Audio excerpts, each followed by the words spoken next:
इन तीन प्रकार के लोगों के पास कभी भी अपनी पत्नी को अकेला नहीं छोड़ना चाहिए।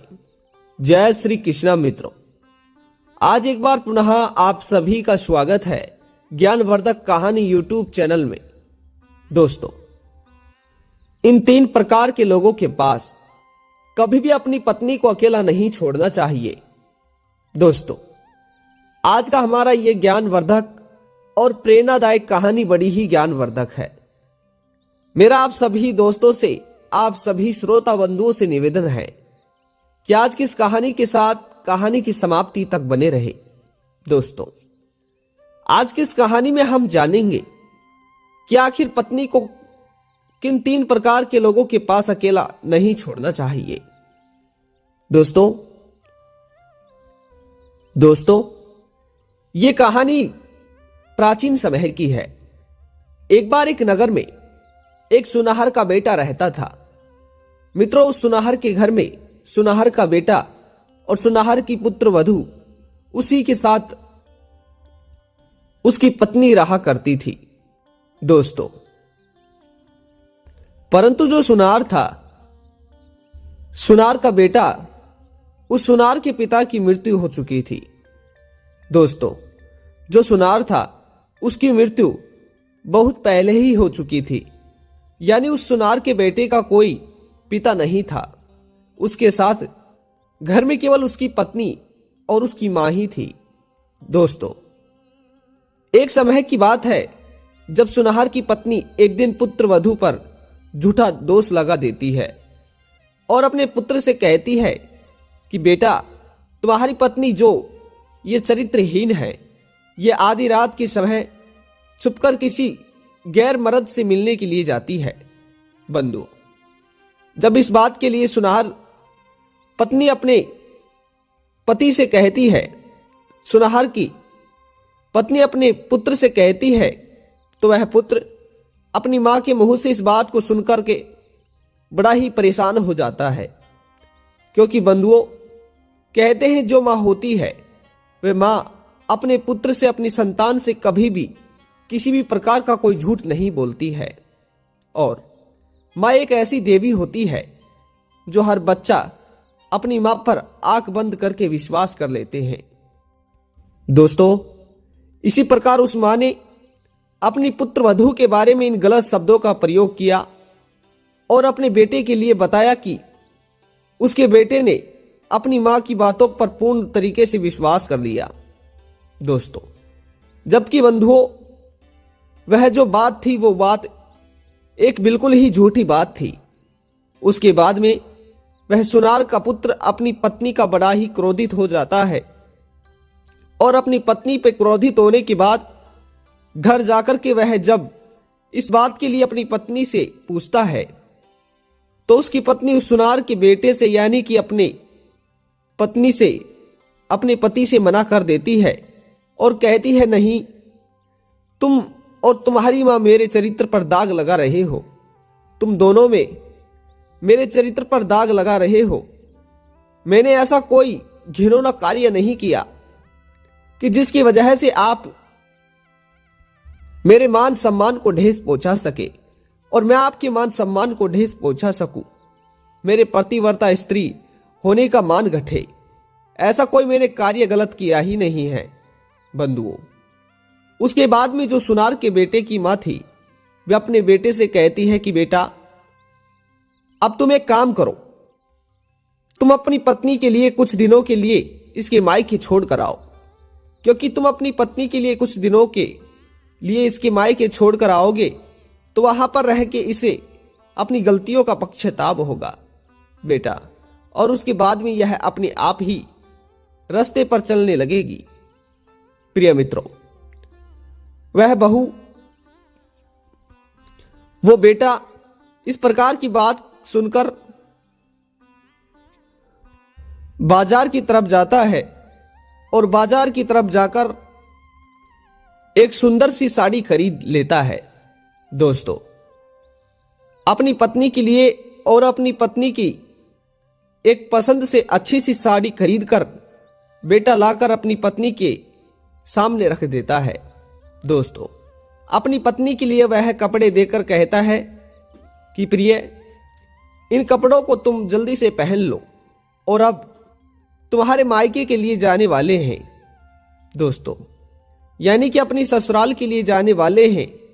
जैसे ही सुनार के बेटे की पत्नी अपने मायके जाने की बात को सुनी तो वह इस बात को सुनकर बड़ी ही प्रसन्न हो गई और उसके बाद में वह अपनी पत्नी झट से तुरंत तैयार हो गई और वह पत्नी झट से तुरंत तैयार हो जाती है और वह सुनार का पुत्र अपनी पत्नी के संग अपने ससुराल के लिए चलने लगता है। दोस्तों, यानी कि पत्नी के मायके जाने के लिए 10 कोस का रास्ता था और सुनार का जो ससुराल था वह 10 कोस दूर था। दोस्तों, रास्ता बहुत ही ज्यादा लंबा था।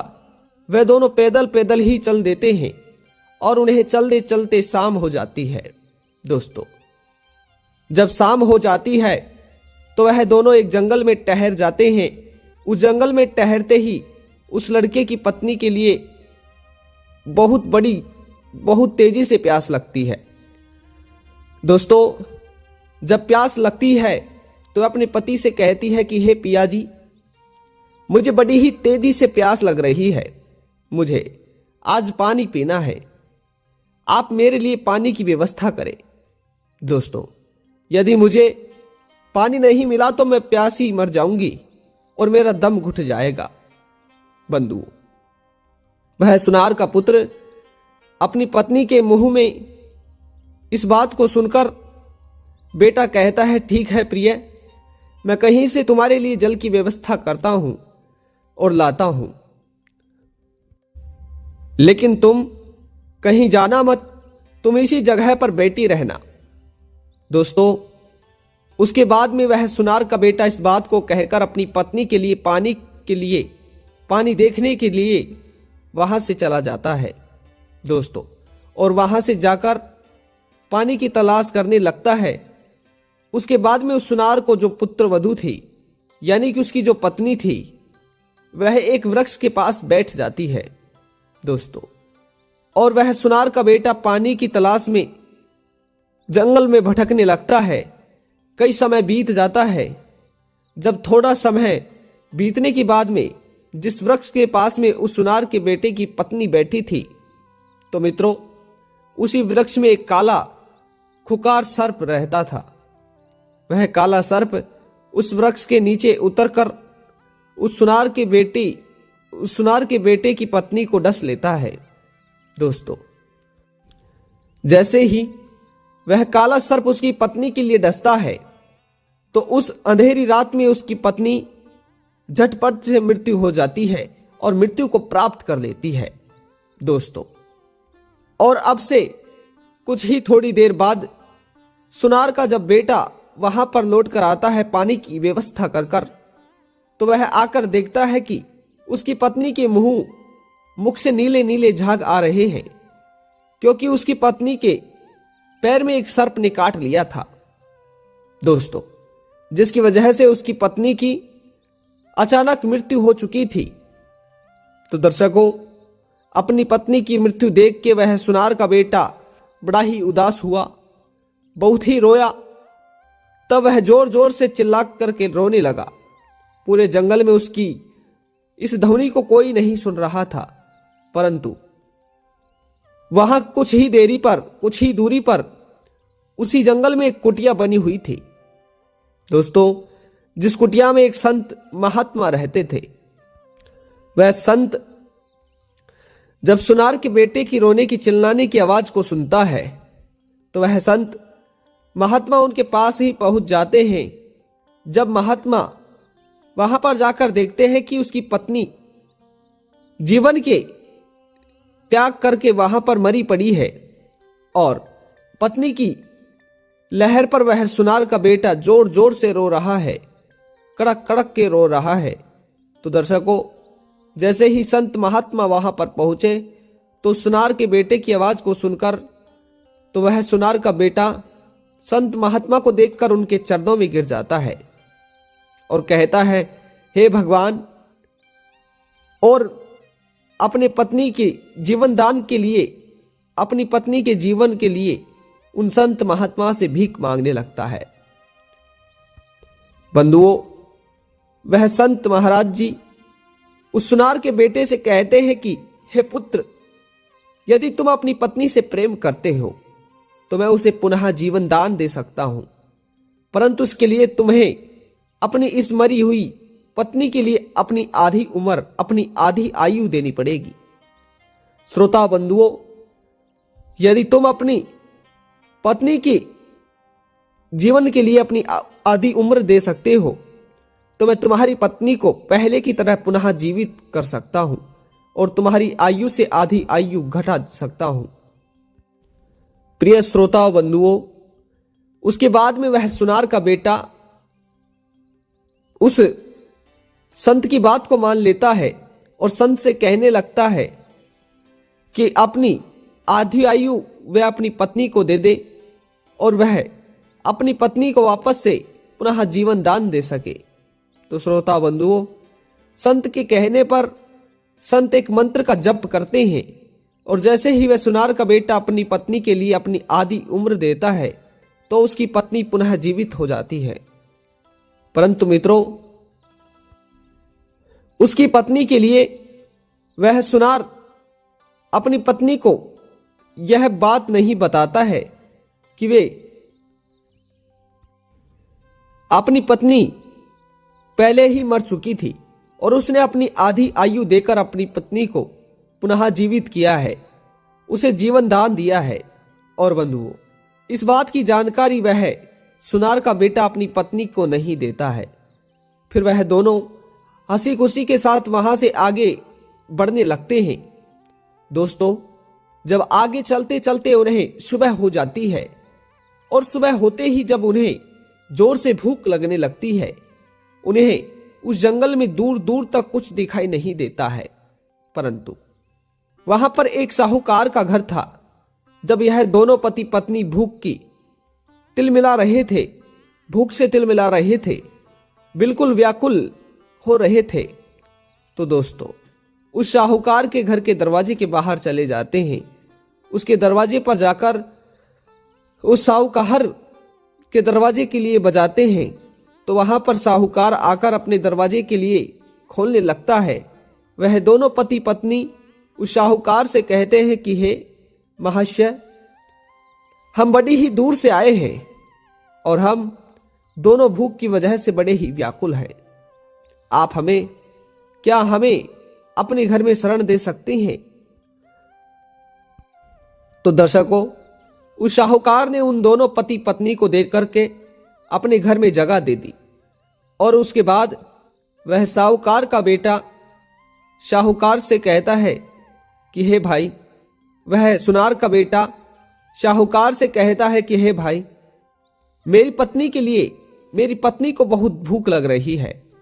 अगर आपकी आज्ञा हो तो मैं अपनी पत्नी के लिए कुछ समय के लिए यहां पर छोड़कर अपनी पत्नी के लिए भोजन की व्यवस्था कर आता हूं। इसीलिए मैं चाहता हूं कि मैं अपनी पत्नी को आपके घर पर ही छोड़कर जाऊं। बंधुओं, उसके बाद में वह सुनार का बेटा अपनी पत्नी को साहूकार के घर पर छोड़कर भोजन की तलाश के लिए चला जाता है और फिर वह सुनार का बेटा अपनी पत्नी उस साहूकार के घर में अकेले छोड़कर चला जाता है।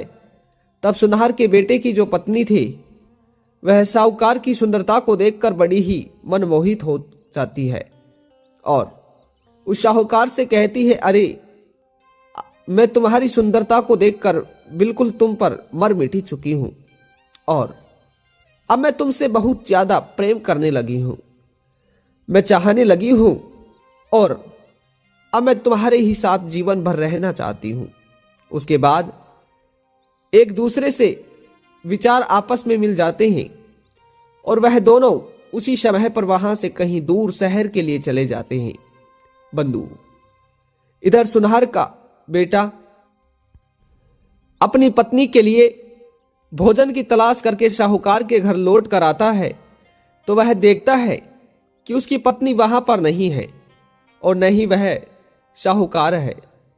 तो वह सुनार का बेटा इस दृश्य को देख करके समझ जाता है कि देर नहीं लगती। तो वह समझ जाता है कि मेरी बूढ़ी मां ने मुझसे बिल्कुल सही कहा था, मेरी स्त्री चरित्रहीन है, कुटिल स्त्री है। प्रिय मित्रों, इस कहानी से हमें इस बात की शिक्षा मिलती है कि कभी भी स्त्री के लिए कभी भी इन जगहों पर अकेला नहीं छोड़ना चाहिए। जो व्यक्ति अपनी पत्नी को इन जगहों पर अकेले छोड़ने की गलती करता है, इन 3 कारणों से अकेला छोड़ता है, तो उसके साथ में अंत में यही काल होता है, यही हाल होता है। तो उसका अंत में ऐसा ही बुरा सिला मिलता है। मित्रों, पहली बात यह है कि किसी भी पुरुष के लिए अपनी पत्नी को मुसीबत के समय अकेला नहीं छोड़ना चाहिए, क्योंकि जो पुरुष मुसीबत के समय अपनी पत्नी को अकेला छोड़ देता है तो उसके विवाहित जीवन में बाधा उत्पन्न होने लगती है और पति और पत्नी के बीच में मतभेद भी होने लगते हैं दोस्तों, जिसकी वजह से उनका पूरा जीवन बर्बाद हो जाता है दोस्तों। इसीलिए कभी भी मुसीबत के समय अपनी पत्नी के लिए किसी भी गैर पुरुष के पास अकेला नहीं छोड़ना चाहिए। दूसरी बात है कि अगर आपके घर में चाहे कोई अनजान व्यक्ति आया है, फिर आपका कोई हितु रिश्तेदार ही आया है, उस समय अपनी पत्नी को कभी भी अपने घर में अकेला नहीं छोड़ना चाहिए। और बंधुओं, तीसरी बात है, जिस समय पर आपकी पत्नी के ऊपर समाज के लोग या आपके परिवार के कोई लोग गलत लालचन लगाए हुए हो, तो उस समय के लिए अपनी पत्नी के सामने खड़े होकर डटकर सामना करना चाहिए। ऐसी परिस्थिति में अपनी पत्नी के लिए कभी भी आपको अकेला नहीं छोड़ना चाहिए। तो प्रिय बंधुओं, आज की इस कहानी में यह हमें शिक्षा मिलती है कि हर पुरुष को अपनी पत्नी को इन 3 जगहों पर कभी भी अकेला नहीं छोड़ना चाहिए। मित्रों, पुनः मिलते को नई वीडियो और नई जानकारी के साथ। कमेंट बॉक्स में एक बार जरूर बताइएगा कहानी कैसी लगी। जय श्री कृष्णा, राधे राधे।